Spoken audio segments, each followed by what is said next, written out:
Olá, aluno! Olá, aluna! Bem-vindos a mais uma aula para o Enem. E a gente vai continuar no tema sobre a história africana e a escravidão no Brasil. Hoje, mais especificamente, nós vamos falar sobre a escravidão no Brasil. E aí, se você já é inscrito no canal, fica sempre de olho, todas as terças-feiras, às 18 horas, nós temos aula especial para o Enem. Se você não é inscrito, se inscreve aqui embaixo para ficar por dentro de todas as aulas. Então, vamos lá, para começar essa aula, vamos ficar até o final, que o assunto, como eu já disse para vocês, é um assunto que cai muito na prova do Enem, cai muito nos vestibulares, é um assunto muito importante e muito caro para o Enem e para os vestibulares, tá bom? Então, vamos começar. Bom, gente, os primeiros navios negreiros no Brasil, eles vão chegar mais ou menos por volta do ano de 1550, quando vão começar, então, os primeiros governos gerais no Brasil. Então, a partir do momento que o Brasil começa a se organizar como colônia, que se estabelecem as capitanias hereditárias e chega o primeiro governador geral, ele vai começar a estimular o tráfico, então, africano, a vinda de mão de obra africana para o Brasil. Lembrando, né, da nossa aula lá, quando nós falamos sobre os povos indígenas, que os jesuítas se opunham à escravidão indígena no Brasil. Então, a mão de obra escrava africana acabava sendo mais utilizada, acabava sendo assim utilizada para os serviços, né, mais complexos, os serviços mais pesados, né, como na lavoura. Desculpa, porque a pessoa que é alérgica, em tempos de Covid, eu tô com a alergia atacada. Então, desculpa que de vez em quando eu acabo dando umas tossidas aqui. Mil perdões. Eu tento segurar, mas não consigo. E o que justificava, né, essa escravidão africana?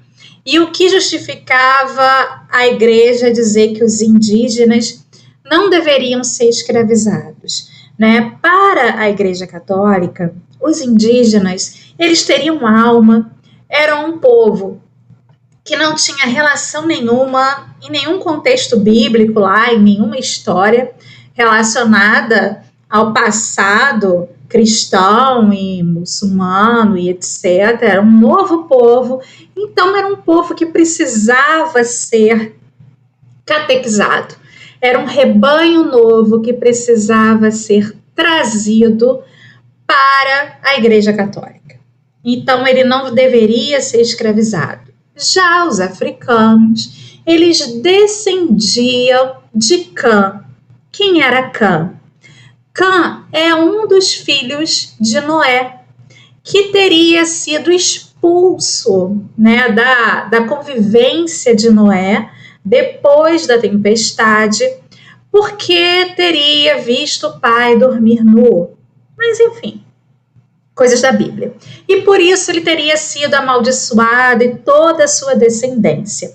E os católicos acreditavam que o povo africano descendia de Cã e por isso era amaldiçoado e por isso ele deveria ser escravizado. A escravidão era mais do que justificativa.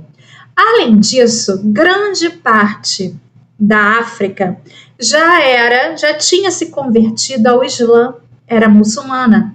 E isso era mais uma justificativa, né, que a Igreja Católica encontrava para então a escravidão africana como punição por serem infiéis a tal guerra justa, lembra? Então, vamos voltar a falar sobre esses povos da África. Eles já eram escravizados antes da experiência do Brasil, tá? Do Brasil colônia. Eles já eram escravizados nas ilhas atlânticas que Portugal tinha no continente africano. Quais são elas? As ilhas de Açores, Canárias, Madeira, Cabo Verde. Lá, a mão de obra escrava africana era utilizada no cultivo da cana-de-açúcar. Essa mesma que vai começar a ser cultivada no Nordeste no século XVII, aonde vai ser utilizado exatamente a mão de obra africana. Já que para o ponto de vista do europeu, do português, era um sucesso o uso dessa mão de obra. Eles já tinham conhecimento da agricultura, eles conheciam a plantação e conheciam os processos de fabricação do açúcar. Então, utilizar essa mão de obra africana era para eles assim muito mais fácil e muito melhor do que usar a mão de obra indígena, por exemplo, que eles teriam que ensinar, que tinham conhecimento da mata, que podiam fugir mais fácil. Então, a mão de obra africana, para o europeu, do ponto de vista, né, do ofício e do conhecimento do ofício, era também muito mais proveitosa, era uma experiência bem sucedida, tá bom? Então, essa mão, e além disso, a mão de obra escrava africana, ela era extremamente lucrativa, tanto para a coroa portuguesa, quanto para os senhores de escravo, já que eles negociavam e ganhavam duplamente com o comércio de escravos. Então, o senhor de escravos, ele lucrava quando ele vendia ou revendia esses escravos, quando ele trocava a mercadoria dele por mão de obra escrava.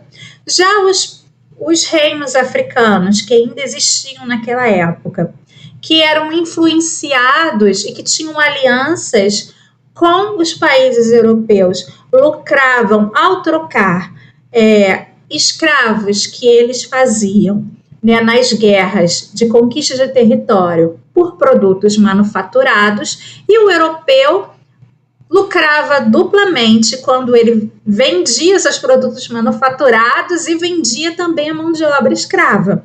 Então, se formava aí um comércio que a gente chama de triangular, porque da metrópole para a América e a África se formava um triângulo de comércio, porque da Europa saía a manufatura, da América saía a matéria-prima, da África saía a mão de obra e chegava a manufatura.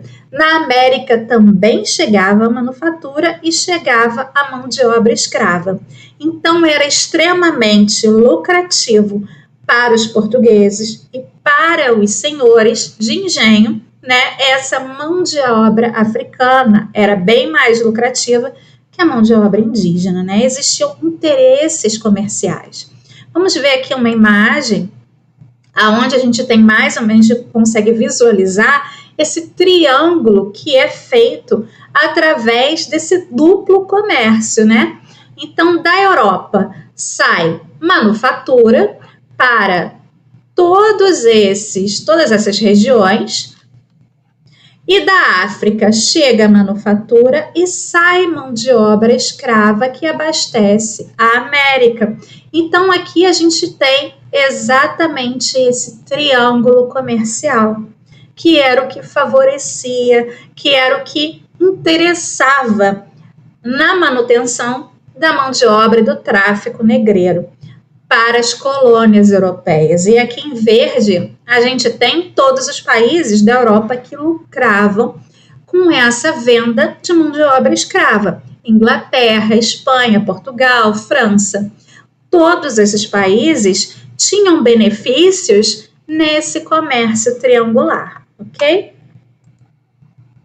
Bom, e como é que era essa viagem, já que os africanos, eles eram retirados de sua pátria de origem, de seu continente de origem, e levados até o continente americano, formando aquela diáspora que nós já falamos, né?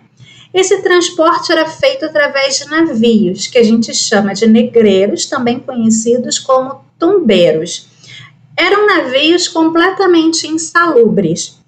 Esses navios serviam tanto para levar a mão de obra africana, os escravizados, como também os produtos que eram negociados. Então, quando eles iam para a África, eles iam carregados de manufatura, eles saíam do continente africano carregados de escravos e carregados de produtos não é manufatura, de produtos da própria África, né?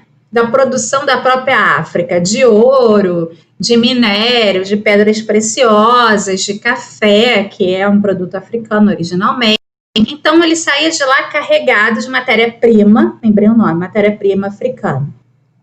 Chegava, descarregava no continente americano a mão de obra, né, escrava que eles traziam e também manufatura que estava no navio que deveria ser vendida na colônia.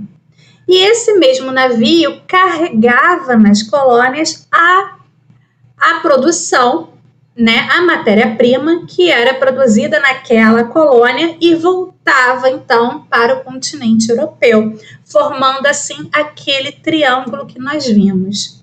E nós já vimos também, quando nós estávamos estudando a história da África, que a grande parte dos africanos que vieram para o Brasil trabalhar como escravos, eles vieram da costa oeste africana, da região que hoje é que era o Reino do Congo, né? Que hoje fica Angola, o Congo, Benin, então formando esse comércio triangular. Eles eram trocados por bens manufaturados, como eu já disse para vocês, advindos da Europa.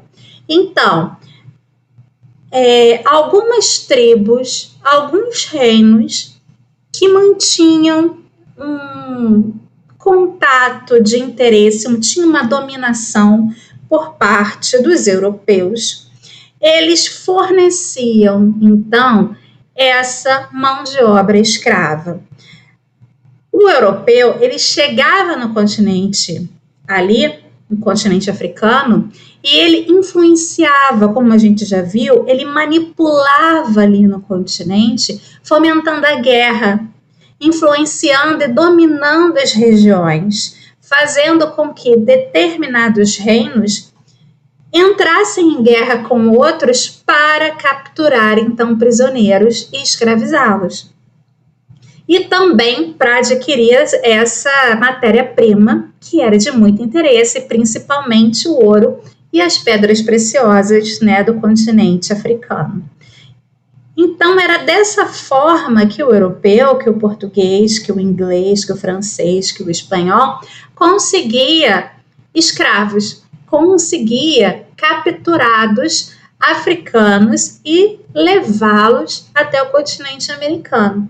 Nessa viagem, eles sofriam diversos maus-tratos, porque nesses navios eles viajavam todos amontoados, presos, acorrentados, né? Era uma viagem extremamente desconfortável, ninguém dormia em cama, ficava todo mundo amontoado numa posição só, homens, mulheres, crianças, né, fazendo suas necessidades e comendo ali, dormindo no mesmo ambiente, né? Muitos acabavam adoecendo, morriam na viagem. Outros se suicidavam porque para eles era extremamente, né, degradante e era deprimente imaginar que estava indo para um lugar que eles não tinham a menor noção de onde era e que lá eles iriam trabalhar como escravos, que eles estavam sendo apartados de sua terra natal, da sua família, das suas origens, né? Então, o suicídio, para a maioria deles, acabava sendo uma forma de escape, uma forma até mesmo de, como que eu posso dizer, de resistência contra essa escravidão que era imposta, contra esses maus tratos, Tá? Então, essa era uma viagem muito penosa. A gente tem o relato do termo banzo, que era esse sentimento, essa melancolia que acometia grande parte desses homens, mulheres e crianças que estavam sendo levados ali nesses navios, escravizados. Por isso tem até esse nome de tumbeiro, porque realmente acabava sendo um lugar de morte, um lugar de tristeza. Então, esse banzo é esse sentimento pesado de tristeza, de lastimar, uma depressão que acabava levando muitos ao suicídio. E aqui a gente tem, mostrando no mapa, as principais regiões da onde vieram, né, a maioria dos africanos para o Brasil e para a América do Norte. Então, como a gente pode ver, as regiões aqui são essas.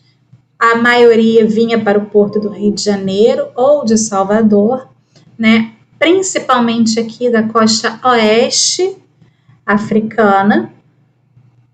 A gente tem alguns casos aqui que vinham da costa leste, mas são poucos que vinham para o Rio de Janeiro, e alguns para Buenos Aires. Mas o Brasil era que mais recebia mão de obra africana escrava, tanto é que o Brasil é o segundo país em número de população negra fora da África, né? Então, o Brasil tem uma população africana, de origem africana, muito grande por conta desse estímulo ao tráfico negreiro. Aqui a gente tem imagens para que a gente possa visualizar como eram esses tumbeiros, esses navios negreiros. Aqui eu mostrando para vocês como é que eles vinham, né, lotados de mercadoria e mão de obra escrava. No fundo a gente tem aqui as mercadorias e aqui ficavam os escravizados, né, a população que era levada à força para ser escravizada no continente americano. E aqui em cima nós temos a tripulação. E aqui a gente tem uma pintura mostrando como era que ficava essa população dentro desses navios amontoados. Eu acredito que aqui nessa pintura está até bonitinho, está até pegando leve. Bom, e como é que era esse processo de escravizar? Como é que funcionava? Essa mão de obra, será que de fato essa história de que era melhor o escravo africano porque ele era mais pacífico do que o indígena, é verdade? Olha isso, a história, né? Na verdade, isso é uma historinha, né? Porque os africanos, eles não eram pacíficos à escravidão.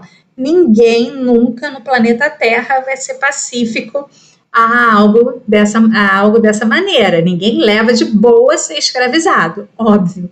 Os africanos, como nós vimos, até mesmo nesse movimento do navio, né, de vinda para o continente americano, não era pacífico. Eles não vinham pacificados para essa escravidão. Na verdade, o português, o europeu, ele usava de tática para conter essa população escravizada. Então, quais eram as táticas? Primeiro, a gente tem que lembrar que essa população não conhecia nada do território para onde eles estavam vindo. Então, o continente americano, para eles, era um lugar que eles não conheciam. Não conheciam a fauna, não conheciam a flora, não conheciam o território. Então, eles não tinham muita possibilidade de fuga, tá? Por desconhecimento do território, da região. O outro critério, o outro motivo, é porque os senhores, eles compravam escravos de territórios, de etnias diferentes, que falavam idiomas diferentes, para evitar que eles se comunicassem dentro da senzala e organizassem uma revolta. Então, ele não comprava todo mundo do Congo, ele não comprava todos os escravos da Angola, ele ia comprar escravos de regiões diferentes do continente africano. que falassem idiomas diferentes, que tivessem culturas diferentes, comprava escravos de origem muçulmana, escravos de origem banto, escravos de diversa origem, né? Então, essa diversidade de etnias dentro da senzala fazia com que eles não pudessem se comunicar. Então, essa mão de obra escrava, esses escravos africanos, eles não conheciam o português e eles não falavam o idioma um do outro. E com isso, evitava a rebelião, evitava as revoltas. Lá no comecinho, tá? Quando a gente começa a falar de escravidão, quando a gente já está no século XVIII, XIX, que essa população já está aqui há um século e a gente já tem gerações aqui no Brasil, que nascem no Brasil, eles já conhecem o território, eles já falam o idioma, já conseguem se comunicar, mas a princípio, não. Os que vêm do continente africano têm essa dificuldade e os senhores fazem de propósito, né? Os africanos também, como eu já disse, né, eles não vão conhecer esse território diferente dos indígenas que fugiam com facilidade, porque aqui era a terra deles, né? Eles conheciam a mata como ninguém, a floresta como ninguém, conheciam todos os caminhos, todas as trilhas, conheciam os rios, conheciam todas as rotas de fuga. O africano não. Então isso dava uma falsa sensação de que eles eram pacíficos à escravidão, que aceitavam mais a escravidão do que os indígenas, o que não é uma verdade. Bom, e como era esse trabalho escravo? Como é que os escravos trabalhavam no Brasil? Inicialmente, eles foram mais utilizados, eles foram largamente utilizados no Nordeste. Lembrando que o resto do Brasil, a parte sul, sudeste, usava ainda muita mão de obra indígena, tá? Porque as plantações mesmo, a agricultura, a cana-de-açúcar, né, os engenhos, as grandes propriedades, elas vão surgir nas capitanias do Nordeste, de Pernambuco. Então, inicialmente, eles vão ser utilizados no Nordeste. Lembrando que a capital do Brasil, no início da colônia, ficava em Salvador. Então, é na região Nordeste que vai receber, a princípio, o maior número de mão de obra escrava. Depois, no século XIX, vai mudar para o Rio de Janeiro. E no século XVIII, por conta da mineração, por conta do café. Mas, no princípio, inicialmente, é o Nordeste. Os escravos vão, a princípio, em grande massa, em grande número, trabalhar na lavoura, principalmente na lavoura de cana-de-açúcar, aquela que eles já tinham experiência e que já trabalhavam nas ilhas do Atlântico portuguesas. Então, para lá que eles foram a princípio. E lembrando que o resto da colônia utilizava a mão de obra escrava indígena, ok? Mas também esse escravo africano, ele era utilizado para as atividades domésticas dentro da casa grande do senhor, né? E aí a gente tem as mucamas, a gente tem os homens que serviam dentro do ambiente doméstico, que trabalhavam nos serviços gerais. Então, essa população escrava também era utilizada no ambiente doméstico. E aí nós temos vários relatos muito tristes de que a maioria desses escravos domésticos, eles eram abusados sexualmente pelos seus senhores.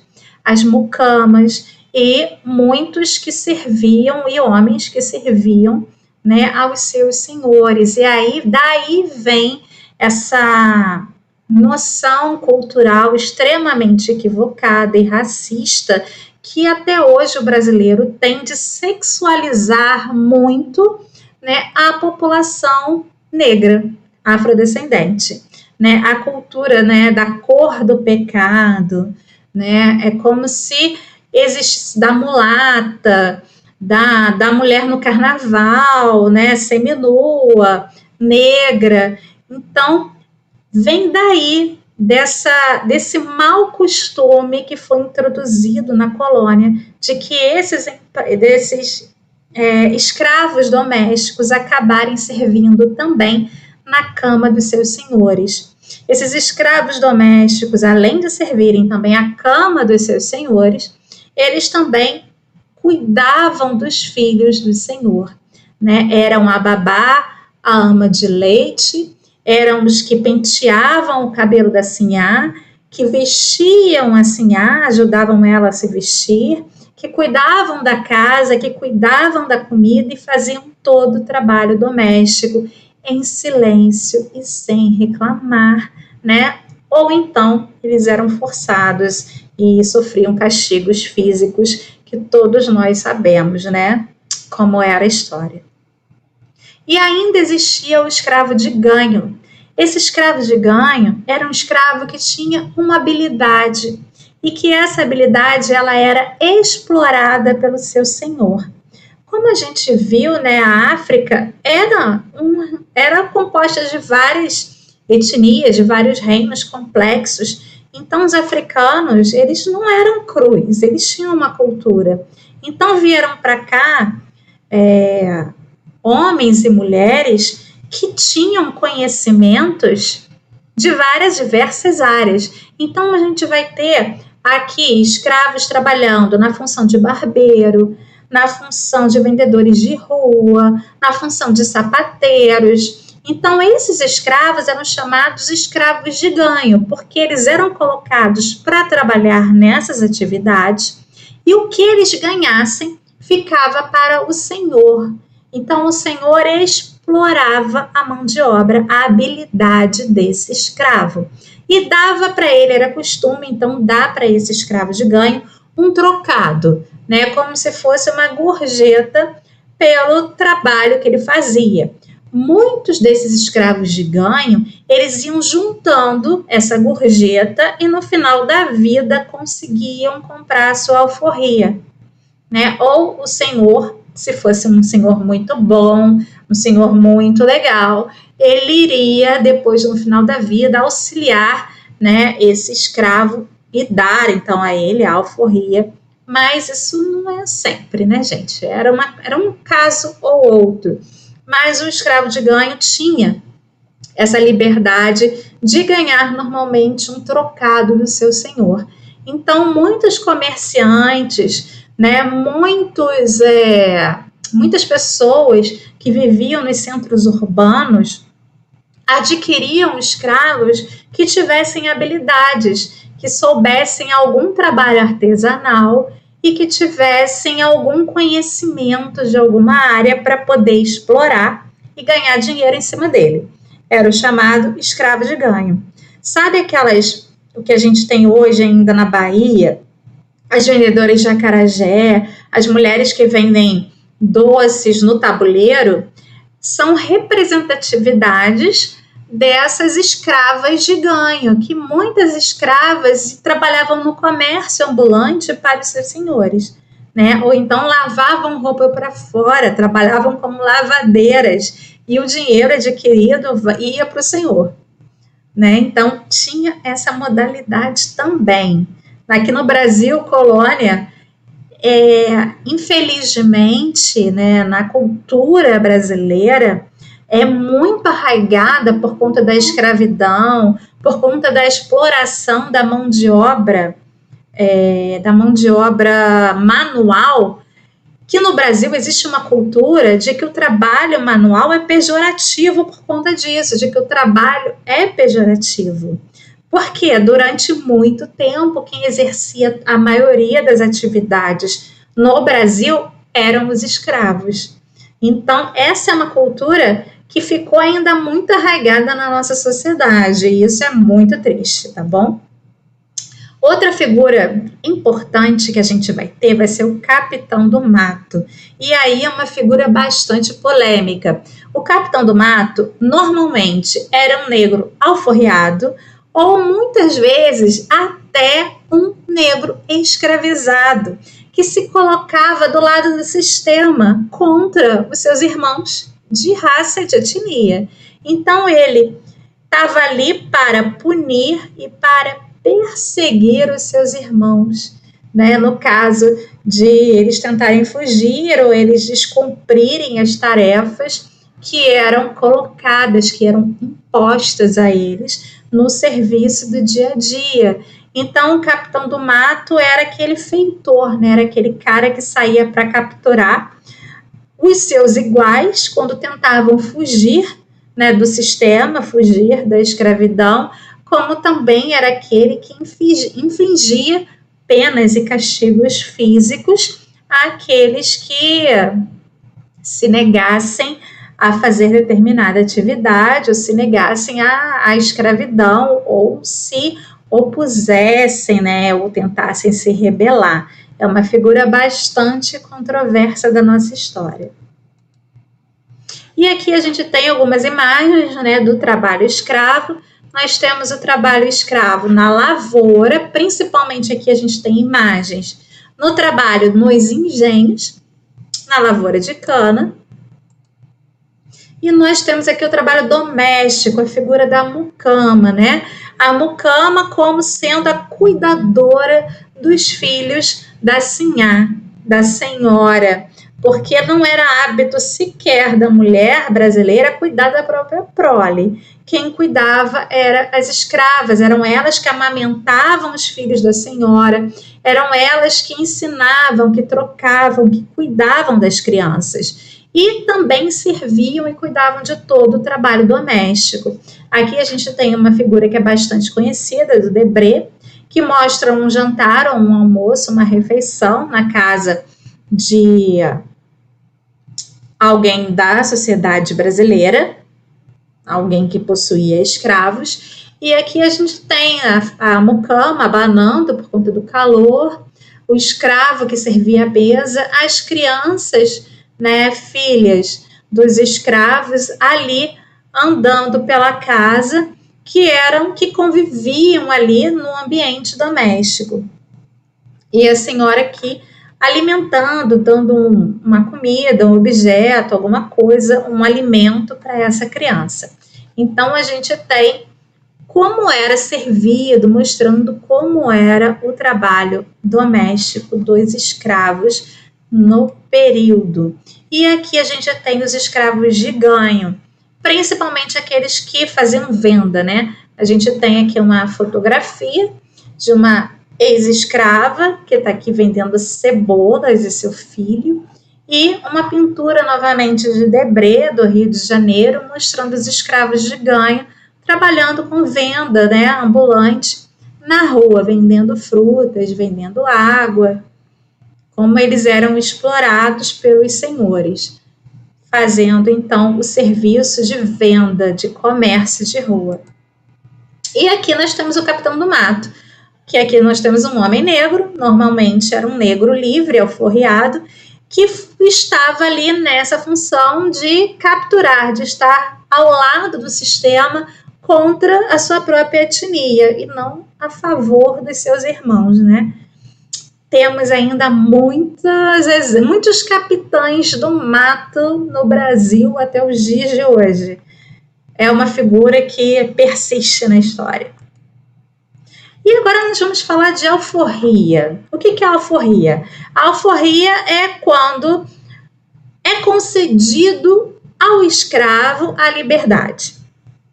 E isso vai ser muito comum a partir do século XIX, justamente por conta do trabalho do escravo de ganho. Como eu já disse para vocês, o escravo de ganho ganhava um trocado nas suas atividades, como a gente viu ali nas imagens, e ao final da vida ele juntava esse trocado e o senhor concedia a ele a alforria.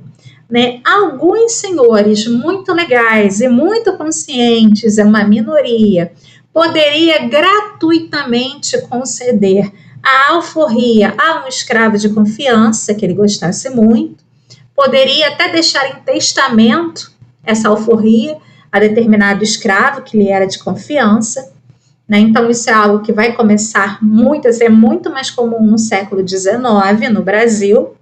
E esse ex-escravo que ganhava essa carta de alforria, esse documento ele tinha que estar sempre portando, andando por aí com a carta e para mostrar às autoridades que ele não era mais escravo, que ele era liberto, para ele não ser preso, para ele não ser punido, para ele não ser capturado.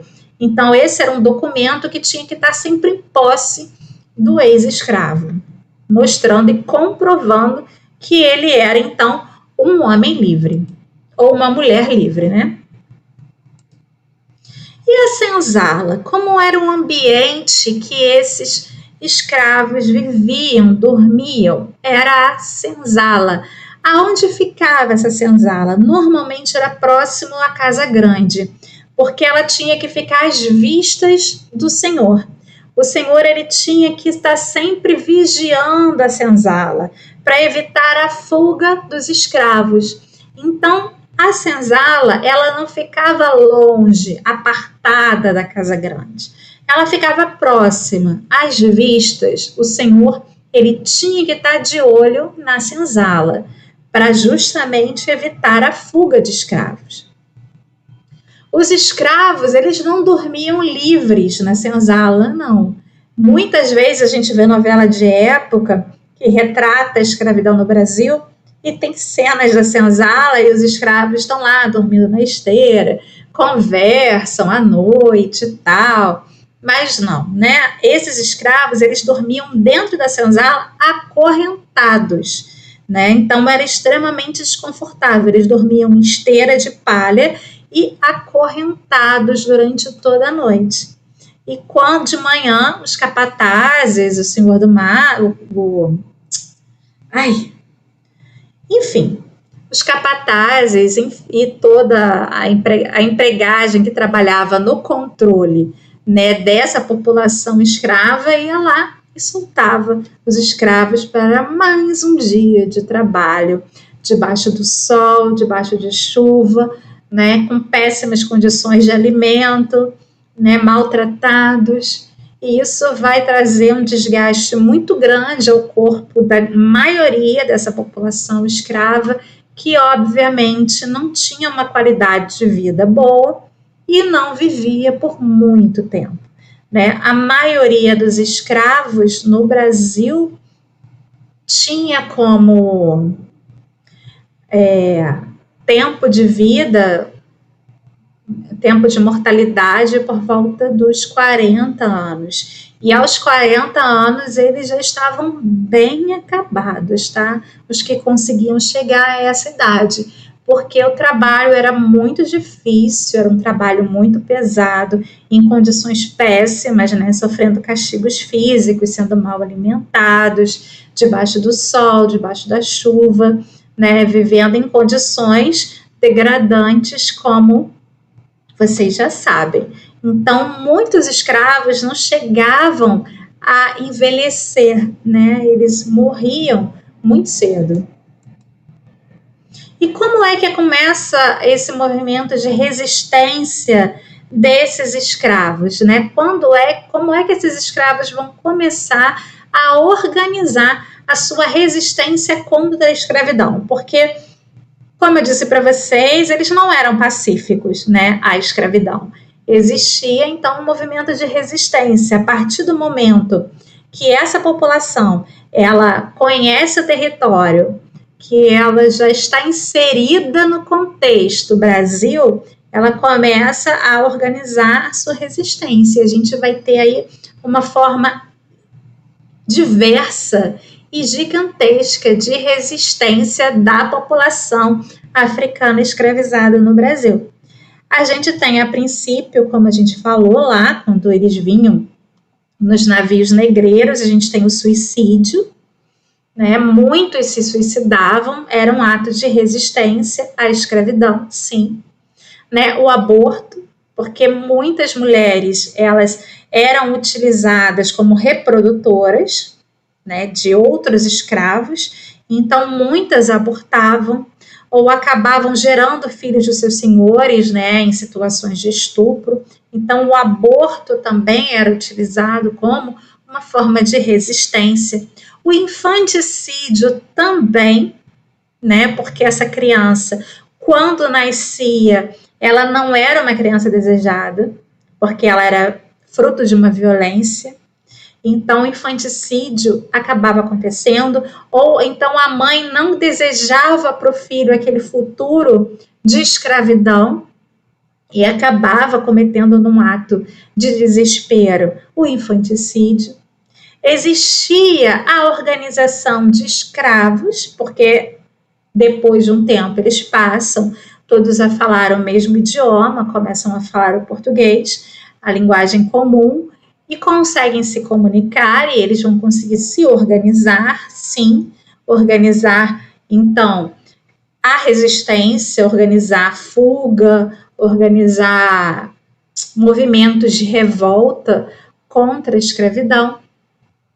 E aí, então, a gente vai ter, como eu já disse aí, acabei de falar, revoltas, rebeliões. Eles também vão fazer uma espécie de greve, que é trabalhar mais lentamente, né? O ato de fazer o trabalho lento, devagar, também era uma forma de resistência, porque causava prejuízo ao Senhor.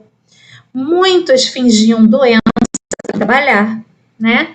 Quebravam ferramentas do Senhor também, né? Assim como a gente viu lá no ludismo, na Revolução Industrial, os escravos também faziam uso de técnicas de sabotagem para quebrar ferramentas e não trabalhar e causar prejuízos ao Senhor. A gente vai ter os quilombos e a capoeira, que até hoje está aí na nossa cultura. A capoeira é um misto de dança com luta, que era utilizado para distrair o Senhor, que era utilizado para distrair, então, aqueles que o perseguiam e também como defesa. E os quilombos, o que eram os quilombos? Os quilombos eram locais de abrigo de escravos fugidos. Então, no Brasil, a gente vai ter diversos quilombos. O mais conhecido é o quilombo de Palmares, em Alagoas. Então, muitos quilombos chegaram a ser importantes centros comerciais que tinham relações de comércio de acordo com as autoridades locais, sim, mas mesmo tendo acordos de comércio e acordos com as autoridades, não deixavam de ser vistos como uma coisa fora da lei, como uma afronta, e eram sempre atacados pelo capitão do mato, por tropas militares, né? Estavam sempre sendo ali atacados, mas muitas autoridades, muitas cidades próximas faziam vista grossa, porque esse quilombo fornecia matéria-prima, fornecia objetos e também fazia compras no centro comercial. Então, existia ali também, em alguns casos, acordo entre as populações locais e os quilombos. A gente tem o sincretismo religioso, né, que é quando essa população escrava começa a associar as divindades africanas com os santos católicos, e aí vão surgir as religiões de matrizes africanas no Brasil, como o candomblé, né, que nada mais é do que uma manifestação que é trazer os rituais africanos da pátria africana e meio que dar uma maquiada neles, né, com os santos católicos, para poder manter assim a sua cultura, sem serem perseguidos, sem serem hostilizados, né, de uma forma de manter seus padrões, a sua ancestralidade, né, manter a sua cultura, manter a sua tradição, é uma forma de resistência, né, é uma forma de resistir a imposição que vinha, então, do europeu, de obrigar eles a terem a mesma religião que eles, a acreditar no mesmo Deus, a serem aculturados, né? A gente já viu que o aculturamento é um abuso, é uma violência. Então, esse sincretismo é uma forma de manter a própria cultura, de manter a sua ancestralidade, e, portanto, é uma forma de resistência. Então, quando a gente fala, né, do fim da escravidão do Brasil e a gente costuma falar muito da princesa Isabel, da Lei Áurea, parece sempre que o fim da escravidão no Brasil foi algo que é uma doação do homem branco, um favor do homem branco a essa população negra africana que existia no Brasil. Mas se a gente olhar todo o contexto, essa população ela nunca deixou de lutar pela sua liberdade, né? Então, os próprios negros, os próprios escravizados, eles foram muito responsáveis pela sua liberdade, né? Pelo fim da escravidão. Os movimentos de resistência é que empurraram a necessidade de leis que acabassem paulativamente com a escravidão no Brasil. Então, não é algo assim de cima para baixo, mas é um movimento de baixo que vai forçando o movimento de cima. Então, o movimento de resistência no Brasil, ele é muito importante. A gente vai ter, durante o período colonial, durante o período do século XIX, diversas revoltas da população africana no Brasil. A gente vai ter, durante o período regencial, né, os malês, né, a sabinada, que são movimentos que vai ter muita força no Nordeste da população africana contra também essa escravidão, contra a dominação, certo? Então, essa abolição vai ser uma conquista e não uma doação. Então, o cerco vai se fechando ao longo do século XIX com muitos movimentos de resistência por parte dessa população, que vai começar a lutar cada vez mais e a manifestar cada vez mais o seu interesse pelo fim da escravidão, pela sua liberdade. E com isso a gente chega ao fim desta aula e eu espero que tenha sido do agrado de vocês, que todo mundo tenha conseguido compreender o contexto histórico, que a gente tenha, né, tido, né, uma ampla visão, aí, uma revisada desse conteúdo que é tão importante para as provas do Enem e para os vestibulares que a gente vai ter aí no ano de 2020 e em diante. Lembrando que essa matéria ela cai demais, ao todo, assim, compilando, pegando as questões de 2010 até 2019, nós temos aí mais de 60 questões sobre o tema no Enem, e nos vestibulares, então, se eu for contar os vestibulares, serão uma centena de questões sobre o tema.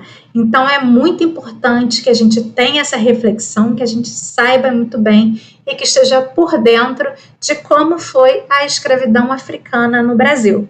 Na próxima aula, a gente vai falar sobre a abolição da escravidão e sobre o que aconteceu, né, com essa população depois do fim da escravidão. Então, aguarda a próxima aula, fica comigo, me segue aqui, ó, nas redes sociais para deixar suas dúvidas e comentários aqui embaixo, né? E até a nossa próxima aula, até a próxima terça-feira. Um beijo e tchau, tchau.